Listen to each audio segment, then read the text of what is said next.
Meus irmãos, vamos agora meditar na Palavra de Deus. Eu separei 2 versículos aqui e com base neles eu também quero acrescentar uma imagem para que a gente tenha facilidade de entendimento sobre aquilo que nós vamos meditar, tá bom? Veja aí. É a foto de um céu à noite estrelado, né? A partir de um campo aqui. E já se nota aqui 4 objetos principais, né? Que estão conjugados aqui nessa parte da foto, né?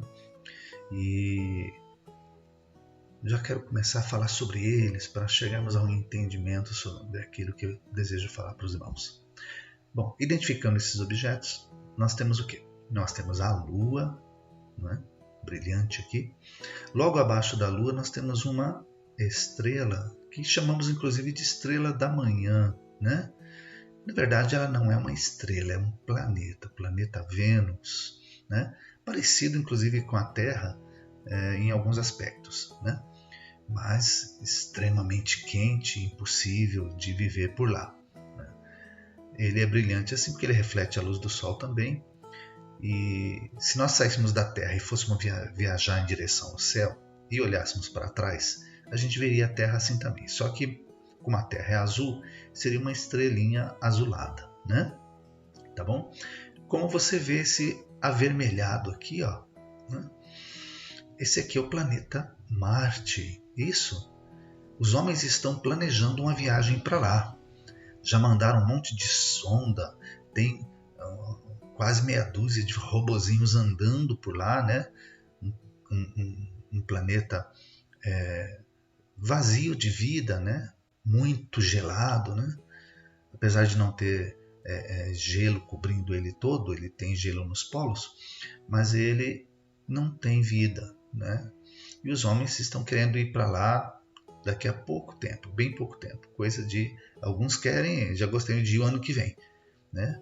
Mas imagino que entre 2 ou 3 anos, né, se nada der errado, é provável que o homem chegue até lá, né?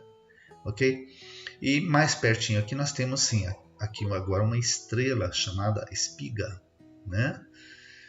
Na verdade são 2 estrelas que estão alinhadas e da forma do nosso ponto de vista a gente só vê uma, né? Espiga, muito bem. E assim, tá vendo que ela ao lado de Marte parece que está um do lado do outro, né? Aí. Mas não estão, não. As distâncias no céu são tão grandes que a gente não faz ideia, né? A gente não faz ideia de como é distante as coisas aqui no céu, né? De tão grande que ele é, de tão imenso, insondável que ele é, não é?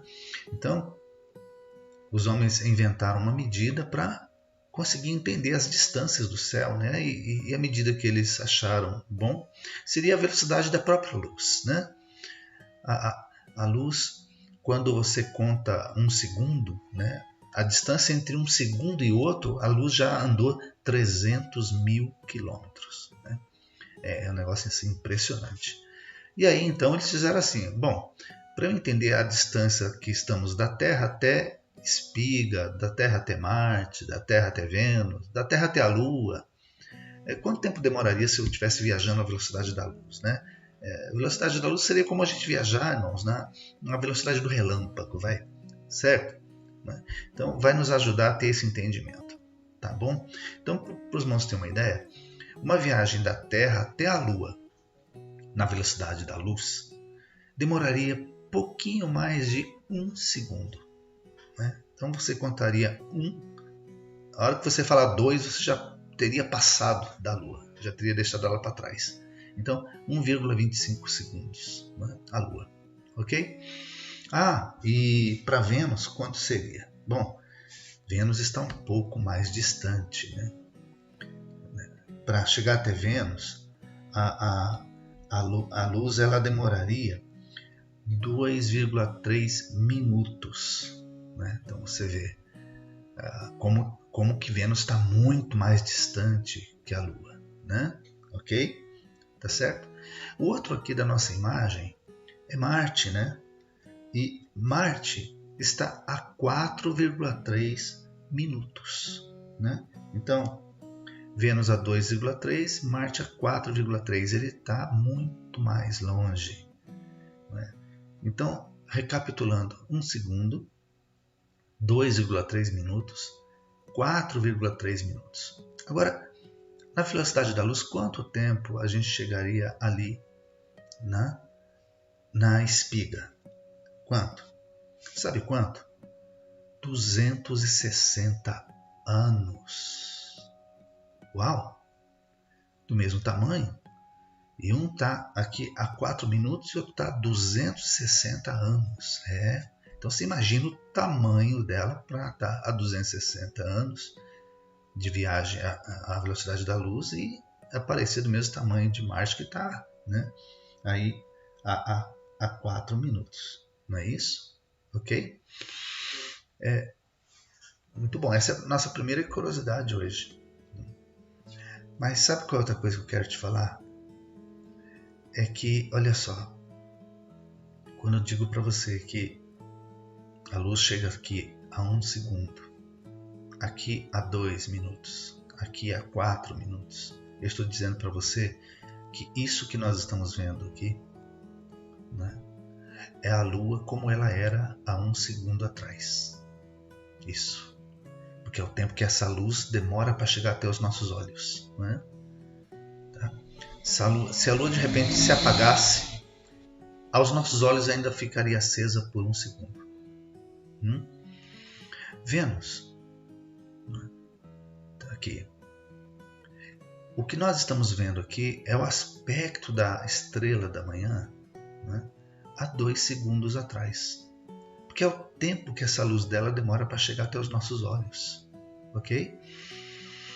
Aplicando isso para Marte, então o que nós estamos vendo aqui de Marte era como Marte era há 4 minutos atrás. Então, isso aqui é um fantasma de 4 minutos atrás, não é ele, nesse segundo, nesse instante. Não é? Se Marte desaparecesse, ele ainda ficaria aqui aos nossos olhos, a gente ainda estaria olhando para ele por mais 4 minutos. Ok? Vamos aplicar isso aqui para a espiga?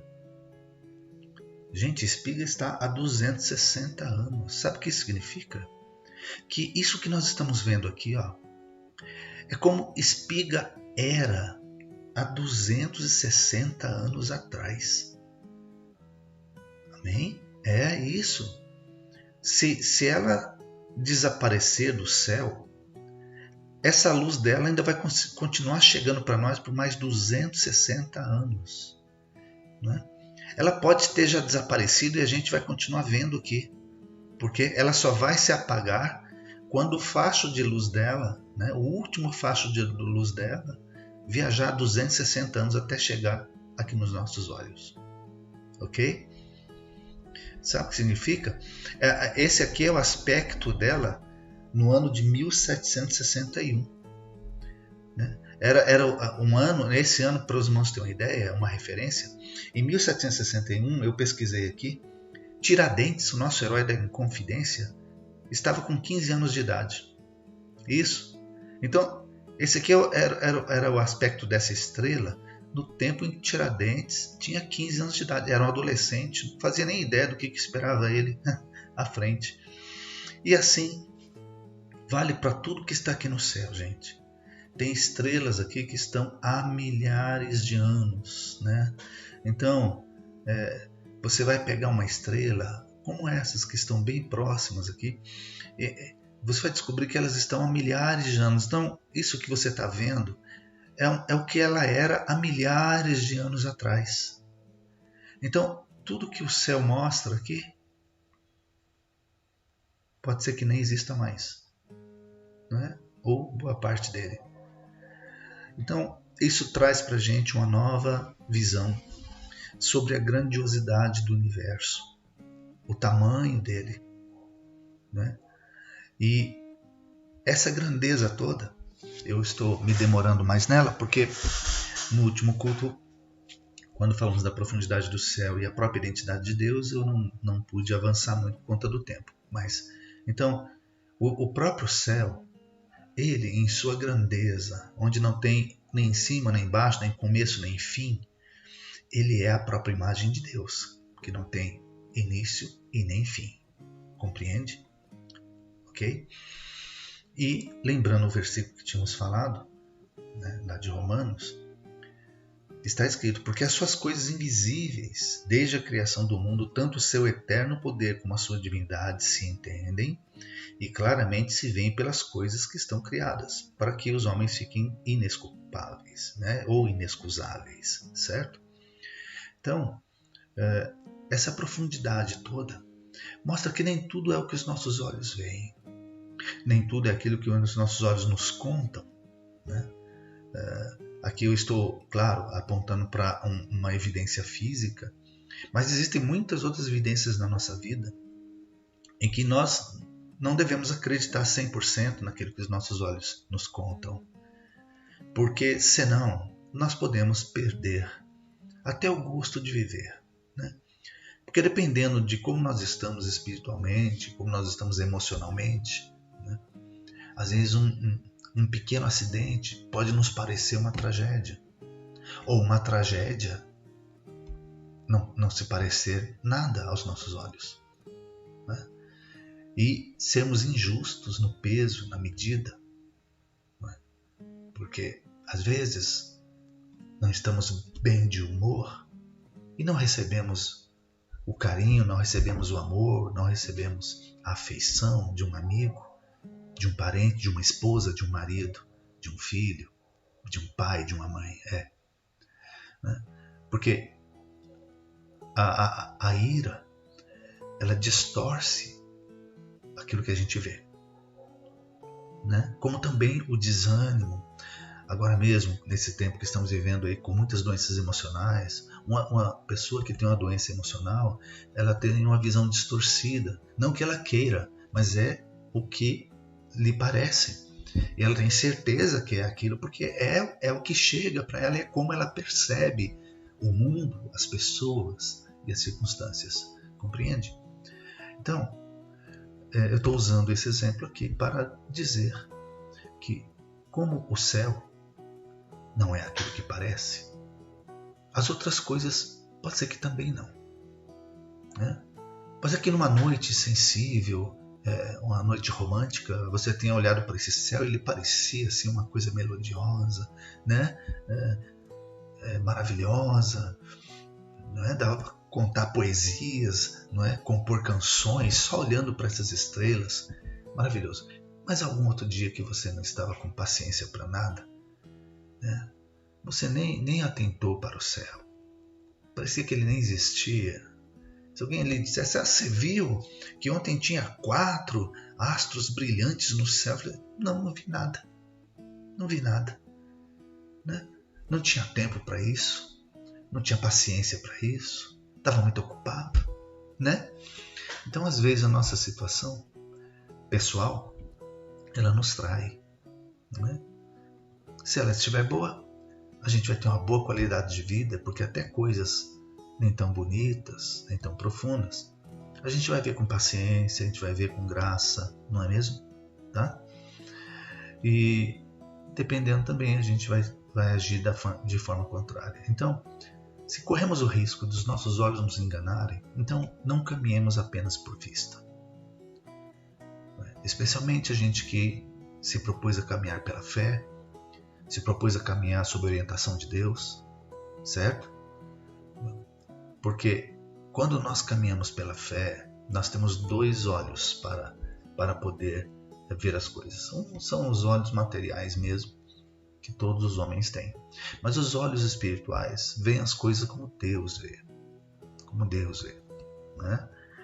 E para um Deus que nada é impossível, e para um ser humano que pensa que nada é possível, né? As interpretações de uma mesma coisa podem diferir muito. Muito. Então nós precisamos, se nos propomos a caminhar pela fé, andar pela fé, viver pela fé, como diz o texto bíblico. Compreende? Então, amado e amada, usando esse exemplo que eu trouxe para você aqui do céu, considere quantas vezes você perdeu, né, a percepção de coisas bonitas que estavam ali por sobre a sua cabeça e você não percebeu porque a circunstância não era boa ou você não estava bem. Né? Isso demonstra que se a gente está sempre bem, a gente tem uma vida mais rica, a gente tem uma vida melhor. Né? Mas quando a gente só está mal, só está para baixo, parece que a vida é uma tragédia e nada vai bem, a gente perde oportunidades de reerguer-se. E às vezes a beleza que nos traria ânimo, né? a profundidade das coisas que nos trariam, né? Um despertamento, uma renovação de forças, a gente perde. Compreende? Então, meu querido, minha querida, nem sempre acredite naquilo que os teus olhos te mostram. Veja pela fé. Amém? Tá bom? Porque às vezes uma dificuldade, dependendo de como você está, uma dificuldade pode parecer que veio para te matar, né? Para acabar com você, que já não sobra muito, já não sobrou muito até aqui, ainda me aparece mais essa, né? É uma forma de ver. Mas se você estiver bem, essa dificuldade na verdade é um desafio que apareceu. E você vê e transforma esse desafio em oportunidade, né? Bom, chegou a hora agora de eu praticar aquilo que eu aprendi. Chegou a hora de eu exercitar a fé da qual eu venho meditando. Isso, não é mesmo? Tá certo?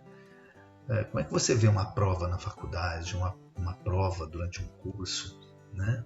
Ou um desafio novo no seu trabalho, ou até na sua família? Como é que você vê? Você vê como uma afronta? Você vê como vamos dizer assim, um ataque, né? Uma ameaça à sua vida ou uma oportunidade? Isso vai depender de como está o teu coração. Amém? O fato é que tudo está aí para ser visível. Está aos olhos de todos os homens. E Deus colocou tudo que pode ser visto na obra da criação, para que o homem seja indesculpável. Indesculpável. Amém? E até falando um pouco sobre astronomia também, eu achei outro texto na Bíblia, né, de Paulo, onde ele dá até uma pequena aula de astronomia também, achei bem curioso. Né? Está em 1 Coríntios 15, 41, onde Paulo fala, uma é a glória do sol e outra a glória da lua. Aqui está errado, tá, gente? É glória da lua. E outra a glória das estrelas, porque uma estrela difere em glória de outra estrela. Né? Hoje a astronomia ela está muito bem documentada, regrada, estudada. Né? E uma das coisas que se fala, uma das primeiras coisas que se fala quando o assunto são estrelas e astros no céu, são as grandezas. Né? As estrelas têm diferentes grandezas. Né? E nem sempre é só pelo brilho que a gente percebe, mas pelo tamanho delas, né? Pelo nível de reflexão da luz que ela tem, enfim. E Paulo não sabia de nada disso, mas inspirado por Deus, que foi quem criou, né? Ele escreveu essa preciosidade aqui. Ó, né? Ele coloca sol, lua e estrelas dentro de um mesmo assunto. Dentro de um mesmo assunto. Né? E isso denota ou que ele tinha conhecimento, porque Paulo era um homem de conhecimento, né? E é provável que as autoridades romanas, como ele era tivesse conhecimento acadêmico. Né? Nesse tempo já havia conhecimento, né, razoável sobre astronomia. E Paulo põe aqui, né, mas separa um do outro, né, que Sol, Lua e estrelas, e as estrelas entre si têm grandezas diferentes. Curioso, né? Mostrando que aquilo que se percebe, né, onde se vê. Mas se você for ver o texto lá de Coríntios 15, 41, ou capítulo 15, você vai ver que o assunto não é astronomia. Né? Mas Paulo usou esse argumento de astronomia para falar de coisas espirituais. Porque Paulo via com os dois olhos, tanto os olhos da carne quanto os olhos do Espírito, né? Nos dando um exemplo e uma orientação sobre qual deve ser a nossa postura também nesse mundo e nesse universo. Amém? Tá bom? Você recebe essa pequena meditação nessa noite? Então, meu amado, eu rogo a Deus que Ele te abençoe, fortaleça teu coração e acrescente a sua fé, para que naquilo que você vê, você esteja sempre bem, né? Para que os desafios sejam vistos como oportunidades e aquilo que está conquistado como uma recompensa, um galardão pelo trabalho feito, não é? E estar sensível para ver as belezas que estão ao teu redor, não é? Porque a Bíblia diz que a terra está cheia da glória do Senhor. Mas uma pessoa pessimista diria: onde? Não é? Me fez lembrar um conto antigo, né? De certa feita, um homem ateu, né? Arrogante, chegou para uma criança e fez a seguinte oferta: menino, eu vou te dar essa maçã que está aqui na minha mão, mas se você puder me dizer onde Deus está. E o menino estava naquela idade da franqueza, né? E ele respondeu para aquele velho homem ateu: tio, então eu vou te dar as duas que eu tenho aqui se o Senhor me disser onde ele não está. Amém? Ok? Então, meu irmão e irmã, que a simplicidade dessas palavras hoje tenham sido suficientes para polir a tua fé, viu? Para te dar motivo de ânimo, de soerguimento, de recuperação, de restauração, tá? De conquista, de batalhar para vencer. Isso. E não se esquece de, ao final, remeter para o céu toda a glória. Tá bom? Que Deus te abençoe. Que essas pequenas palavras tenham sido bênção para a tua vida, viu? Nessa noite. Tá bom? Deus te abençoe e te use para abençoar. Amém.